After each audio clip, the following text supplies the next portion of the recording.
genocide in Congo. David Himbara, thank you Yes. very much. It's very hard to ignore that kind of testimony, isn't it, Andrew Mitchell?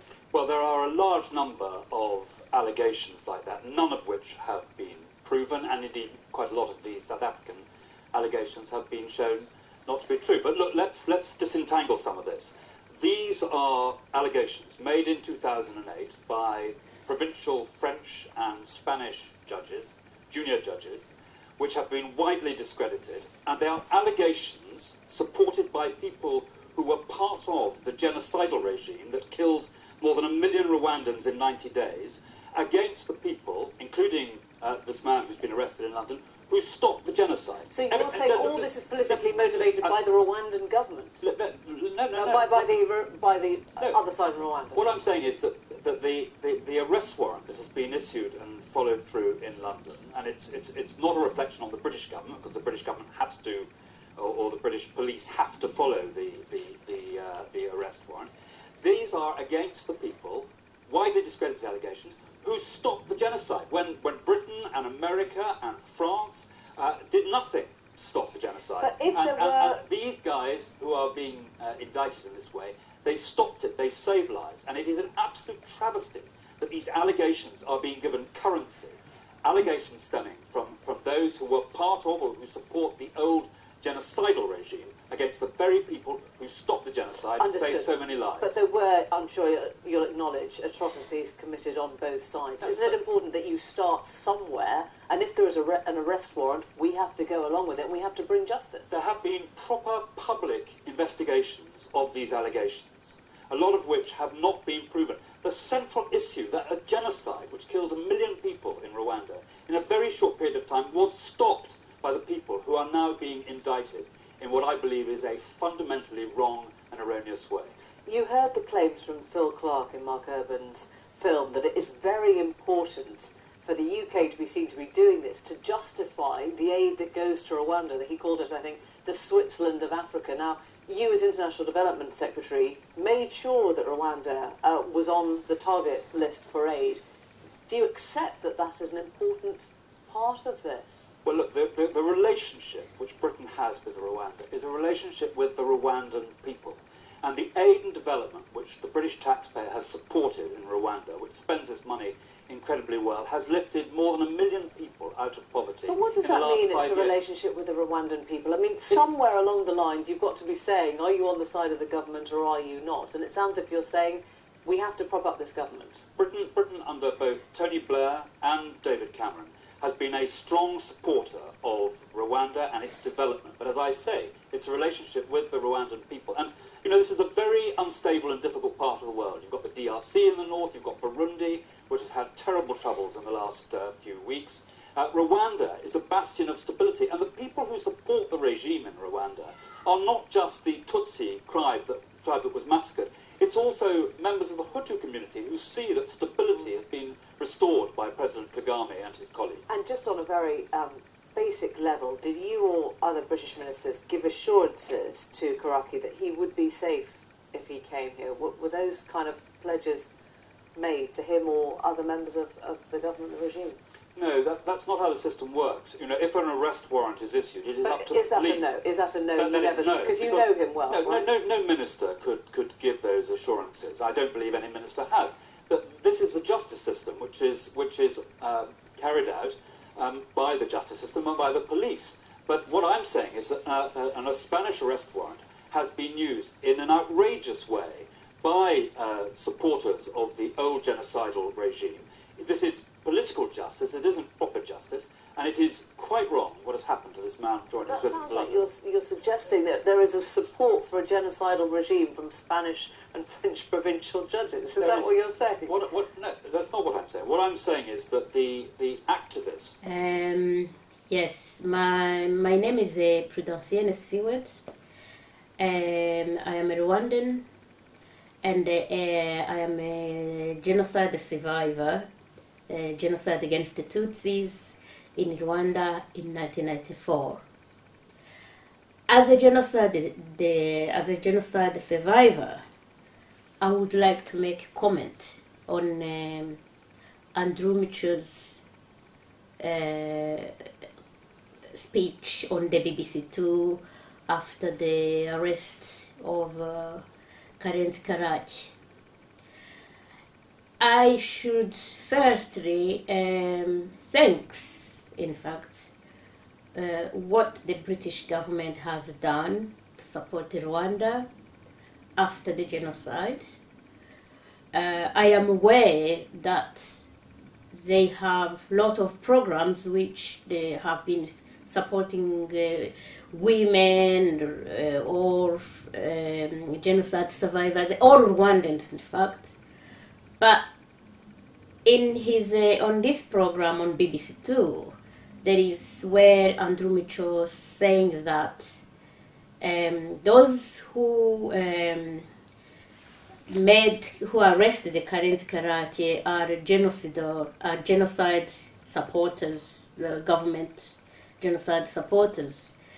It is sad to see someone like Andrew Mitchell, who was a Secretary of State of International Development, who has done a lot of work in Rwanda, who's still an MP, a potential MP, well respected in this country, saying those words on the BBC.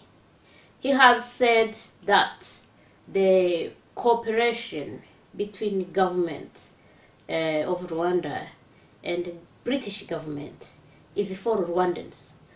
Yes, but I am very sad to see that he doesn't allow Rwandans to have a justice. To say that people, Karenzi Karachi, he stopped the genocide and he should not be taken to the court, he should not be asked maybe what he did. I am not accusing him if he hasn't done anything. Justice should be done. And people like Andrew who live in this country, who is a leader in this country, knows about law that should be respected, is not allowing Rwandans to the law to be respected. To say that those people, those activists who did work to have a General Karaki arrested are a genocide they support genocide. I know people who are activists, they are human rights activists, not supporting genocide. They want justice.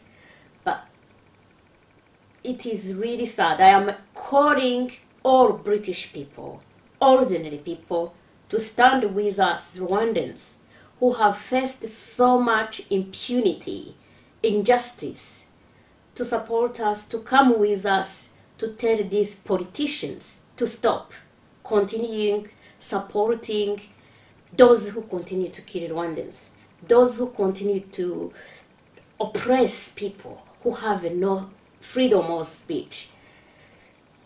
Last year, the BBC broadcasted the program and I told the story.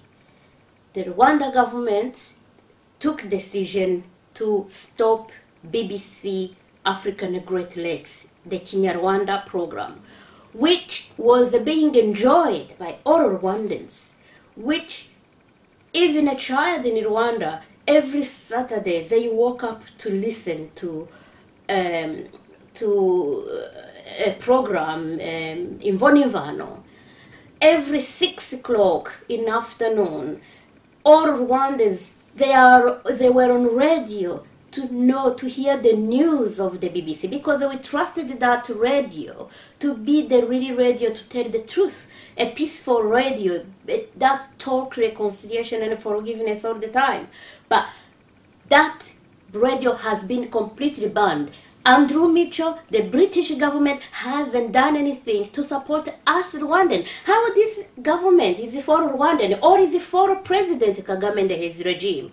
Yes, of course, politicians work with politicians, but if that is how they should work, then he should not confuse us that the relation between government is for people. For instance, he just mentioned about how the RPF, for instance, Karenzi Karake is among those who stopped the genocide when the British and America refused to prevent, they refused to stop it. Is this Andrew Mitchell trying to make us continue to feeling sorry about ourselves, as genocide survivors? The foreigners that didn't come to stop genocide, while our people, our politicians were there to butcher us.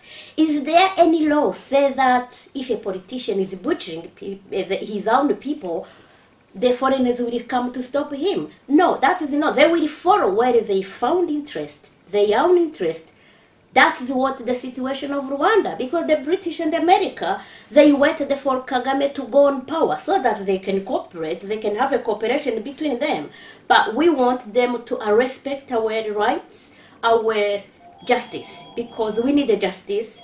Ordinary people, ordinary British people should come with us, because when whatever politicians are doing, like Andrew Mitchell, he's working for his own interest. To be honest, he's not even working for the government, because as you can see, he's there to protect Kagame and his government. So we want ordinary people to come with us, to support us. I know all issues arise, and the ordinary people are there to sort it out when they haven't made that mess. So we encourage those who are not involved in politics to come help us to stop this. Andrew continue blaming all Rwanda's activists are genocide supporters. No. Victim of the genocide of the Tutsi know the truth themselves. Victim of the crime against humanity that faced the Hutus know the truth. They should be allowed to talk. They should be allowed to express their feeling. The British government should encourage, help Rwanda, Kagame, to accept the forgiveness and the reconciliation, instead of going on BBC, banging a table, banging a head, accusing Rwandans to be supporters of FDRs or genocide government, genocide government. This is not right, it's not correct. I should tell Andrew Mitchell, whoever who knows him, approach him to stop, because he's not helping Rwandan, he's know who is helping. And I would appreciate if anyone can do it. Thank you.